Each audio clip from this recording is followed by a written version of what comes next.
Back to bulletin. NTR జిల్లా జగ్గయ్యపేట మండలంలోని తిరుమలగిరి వెంకటేశ్వర స్వామి ఆలయంలో వైసీపీ పూజలు చేసింది. తిరుమల కల్తీ నెయ్యి వ్యవహారంపై పరిహార పూజలు నిర్వహించింది. వైసీపీ నియోజకవర్గ సమన్వయకర్త తన్నీరు నాగేశ్వరరావు ఆధ్వర్యంలో కార్యక్రమాన్ని చేపట్టారు. తిరుమల లడ్డూలో కల్తీ నెయ్యి వాడారంటూ వైసీపీపై విష ప్రచారం చేస్తున్నారని ఆగ్రహం వ్యక్తం చేశారు. హిందువుల నుంచి వైసీపీని దూరం చేయాలని కుట్రలు చేస్తున్నారని తన్నీరు నాగేశ్వరరావు మండిపడ్డారు.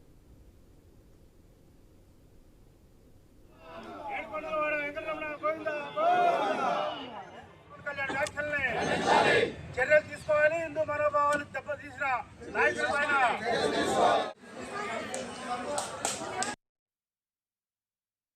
మరి ఎటువంటి యానిమల్ ఫ్యాట్ లేదని చెప్పి నిర్ధారణ జరిగింది.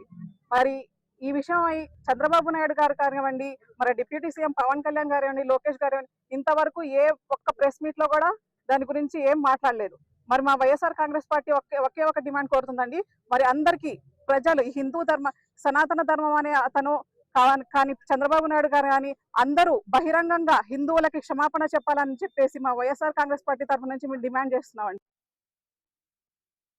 జంతువుల యొక్క ఫ్యాట్ కొవ్వు కలిసిందని అది కలవలేదు అని చెప్పి సుస్పష్టంగా మరి చెప్పడం జరిగింది. వాళ్ళు కూడా నోటి మాటగా చెప్పలా, వాళ్ళు కూడా మరి సాంకేతిక ఆధారాలతోని ఇవాళ NDDB అని ఉంది, నేషనల్ డైరీ డెవలప్మెంట్ బోర్డు అని జాతీయ సంస్థ. అది ఎక్కడ ఈ దేశంలో కల్తీ జరిగినా పాలల్లో కానీ వెన్నలో కానీ నెయ్యిలో కానీ అందులో నిర్ధారిస్తారు. స్వయంగా NDDB నివేదిక ఇచ్చింది, ఎక్కడ కూడా జంతు కొవ్వు లేదు అని చెప్పడం జరిగింది.